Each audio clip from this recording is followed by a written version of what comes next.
Hi everybody, this is Heather with the Eastern Panhandle Conservation District, and today we are going to talk about the EnviroScape at a middle and high school level. So if you're not familiar with EnviroScape, it is a watershed pollution model. It's a great model because it's able to demonstrate a lot of different types of potential pollution that affects pretty much every community across the country. So it's super adaptable to any situation that you live, and it's also super adaptable to any grade level or age group that you're working with. So to go over a quick overview of the model, we're going to talk about a construction site here with our residential subdivision, which is also located right beside of this golf course. We have a mountainside here on the Eastern Panhandle side of the state. We're lucky because our mountainsides are typically always covered pretty heavily with forest cover. Other parts of the state, due to various operations such as mining or the timber industry, they see a lot more of these clear-cut situations. If we move on over to our abandoned factory here, typically we say it had some type of household cleaning chemicals. The company went bankrupt, they up and left. So that's the situation that we have here. They also dug this little convenient drainage ditch which leads right to the stream.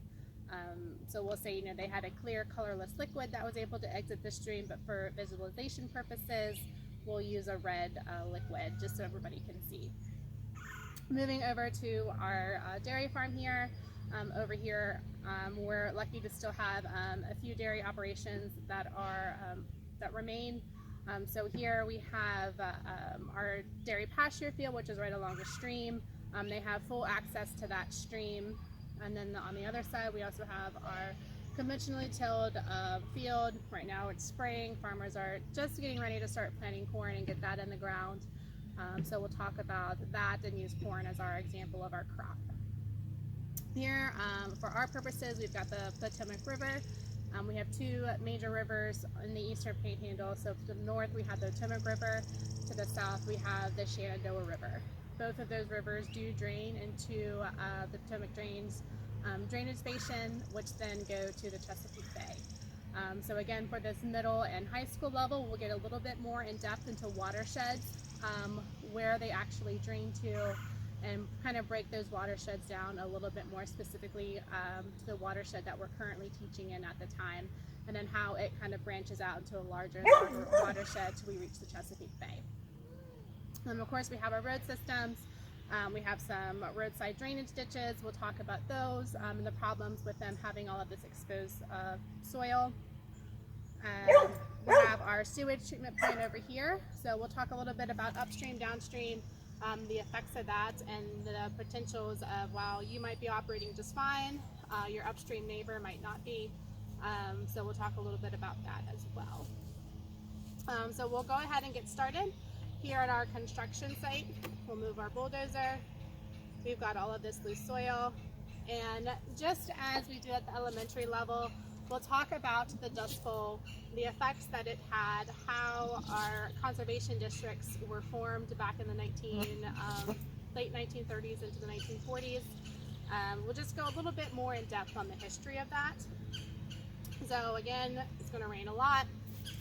So we'll talk about the wind, how there's now soil in the Atlantic Ocean that came from Kansas, and we'll talk a little bit more in depth about runoff. So we'll take our time to talk about pervious versus impervious surfaces. So our pervious surfaces are things that are grass, so they're able to let water through.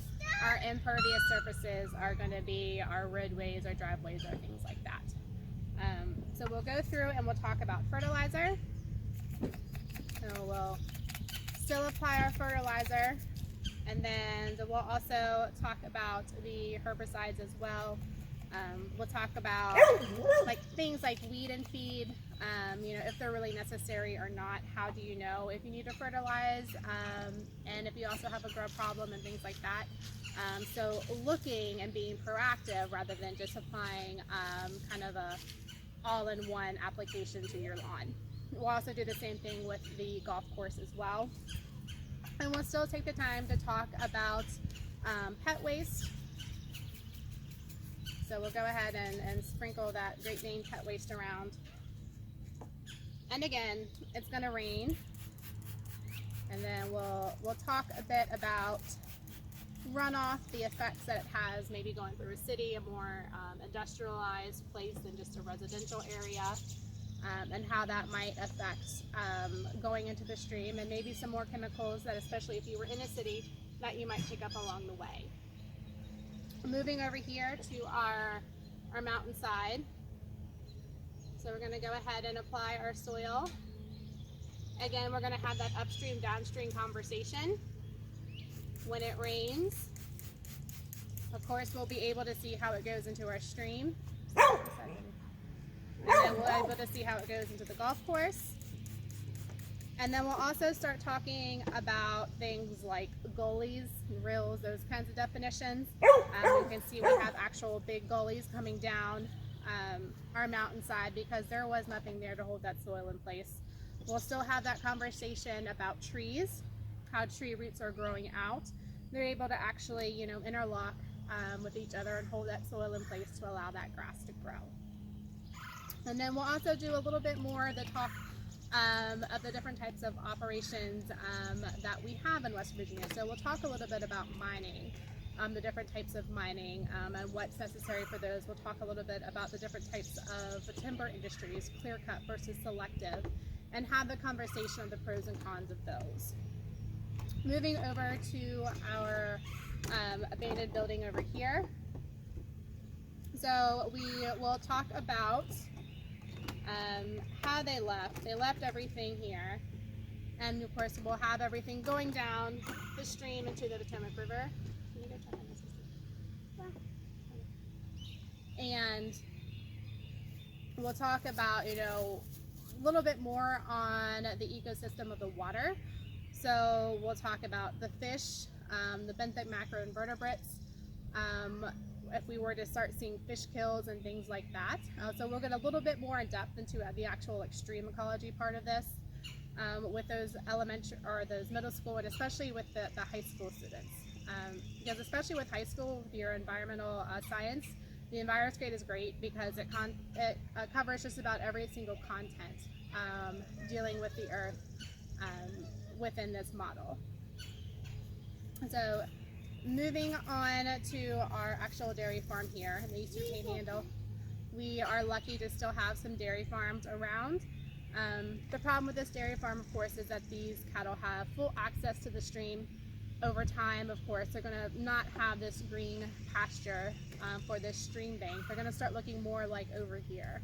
They're going to really start eroding their stream bank, and then you're going to start losing actual pasture ground because of that erosion. And the other thing, of course, with cattle, just like as we went through in the elementary level, you're obviously going to go and use the restroom, right? So we've still got that going on. Again, we'll let those kind of flow down into the river there. Moving on to our pasture field. Again, like I said, it's springtime. It's just starting to get warm enough to plant some corn over here. So we've got all of our loose soil. We'll go ahead and talk about conventional till, which is this tillage method that the farmer used. So he went up and tilled and disted everything to get that ground nice and loose, get that compaction out so the roots are able to grow. Some benefits, you might be able to actually use less chemicals, such as like herbicides and pesticides, compared to something like a no-till system, which is simply where you just go through and plant whatever is actually grown there at the time. So we'll go ahead and apply our fertilizers. We'll apply our pesticides. And we'll also go through and plant or apply our herbicides. Again, the same conversation is going to occur with the homeowners and the golf course about the rain. Of course, we might go back and revisit the Dust Bowl again, especially since we're talking about this farm field. And then we'll see what happens when you plant directly onto a riverbank and you have these big rain events. You can see that everything is washed away. There's probably not even corn seed that's even left in this field. So the farmer just spent a whole lot of money just to have to replant once again. We'll go ahead and talk about the Potomac River a little bit and the boats, because boats, you know, they're just like cars. They've got engines, they've got things that can go wrong. People still throw just the same amount of trash off the boats as well. So we'll apply some oil into our river there. Along our drainage ditches, we'll have that conversation about litter. And we'll go ahead and apply some of those colored sprinkles. Have the conversation maybe a little bit more in depth, you know, such as what happens to the bird if it eats the gum, you know, or what kind of chemicals you think might actually come out of a cigarette butt. And imagine if everybody, you know, threw out their cigarette butts, what kind of chemicals are going to be leaking out. And we'll go ahead and have it rain. Again, talk about that color change, talk about the potential to create a dam and some flooding issues as well. For our sewage treatment facility, we'll talk about, you know, upstream versus downstream, how things might affect overflow, and then we'll talk a little bit about, on the BMP side of things, the technologies that are available for these treatment facilities, especially now that we have our source water protection plans that are going in at the facilities in our area. So that's kind of a real quick overview of the EnviroScape, how we're able to talk about our non-point source pollution. We'll have a conversation about point source pollution, especially with things like our factory here. There's pervious versus impervious surfaces, and again, it's the same basic model that we did for the elementary level, but we just took it up just a couple notches based on the audience that we have currently. If you have any questions, or if you want to see the model in your school or community organization, be sure to reach out to the Eastern Panhandle Conservation District. Thank you.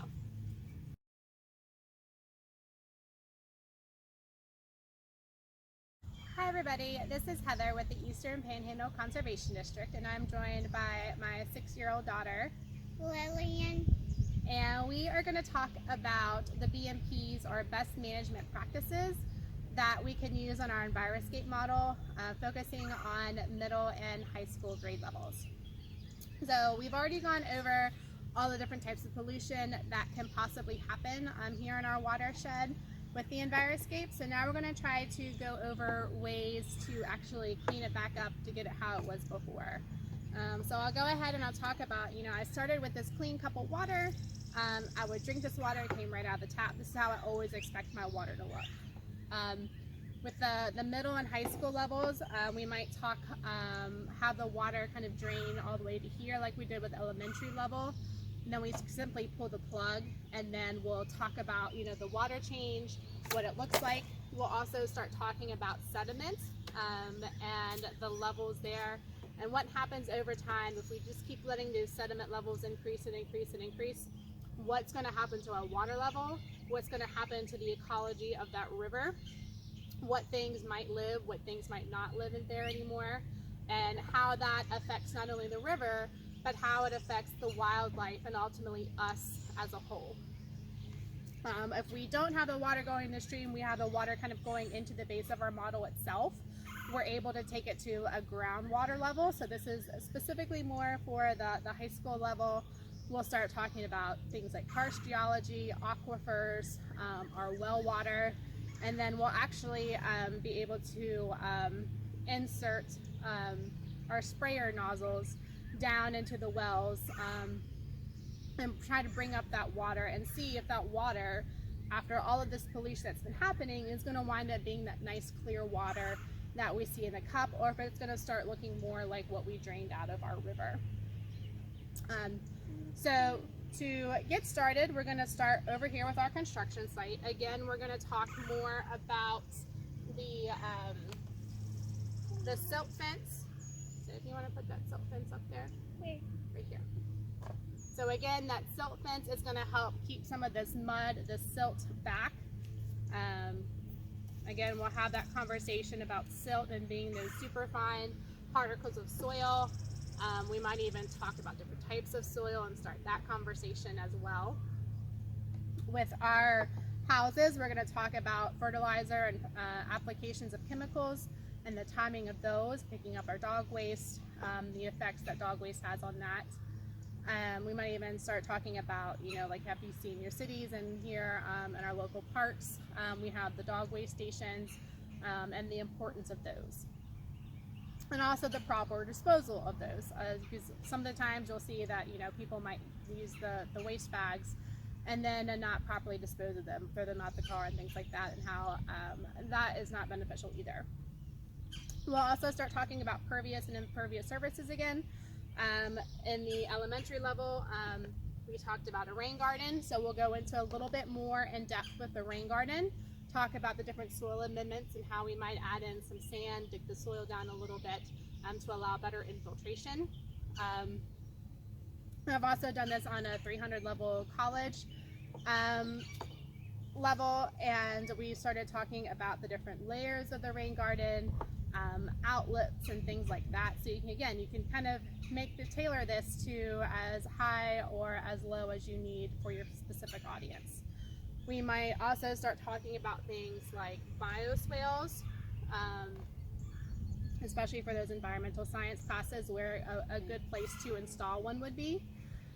So again, we're going to want to put it, somewhere where we're going to have some runoff. We're trying to do some diversions. So we'll let the students kind of figure out where they want to place those, if it's going to actually let them spray, is it going to work or not, is it going to flood out this house, is it going to protect this house, protect the golf course. So we'll go into conversations about that. Moving over to our mountainside, of course we have our conversation about trees, planting more trees. I'm going to put these on. They don't stand up very well though, I'm just kind of laying down. And again, we'll talk a little bit more about the different types of timbering that we can do, such as the selective cutting, the clear cutting, the pros and cons of those, kind of what we see in our area. We do have a very small timber industry. We'll also talk about buffers. We'll go into maybe the different types of plants that would be beneficial to put in a streamside buffer such as this. And then we'll also talk a little bit about the sewage facility, how it was affected, and the things that can be done to mediate that. Over here with our abandoned factory, we'll have the conversation on what to do with it. Of course, usually the suggestion is to just tear it down, but then what do we do with the property after that? So we'll start talking about different ways that we can actually rehab this facility. So we'll talk about community gardens, a community park, turning it into a mall, another school facility, multi-use area, just a whole bunch of different things that the students are able to come up with on their own of what to do with it. Over here where Lillian's playing with the cows in our cow pasture, obviously we want to get those cattle out of the stream. So we will then get our cattle out of the stream. We'll also take this opportunity to talk about maybe various programs that are available in our specific area for cattle fencing. We live in a kind of changing, but we're still considered a rural area. So a lot of the students actually do either their parents or their grandparents are involved in agriculture. So it is a relevant conversation, to tell them that there are federal and state level and local level programs that will actually help with the cost of getting those cattle out of the stream. Then we'll also start talking about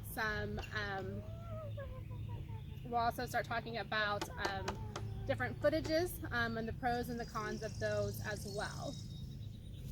Moving on to our field over here. Really, can you stand to the side?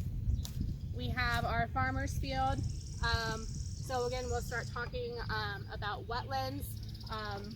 Is it very beneficial to plant all the way to a stream side? Kind of the same conversation that we had with our cattle pasture there.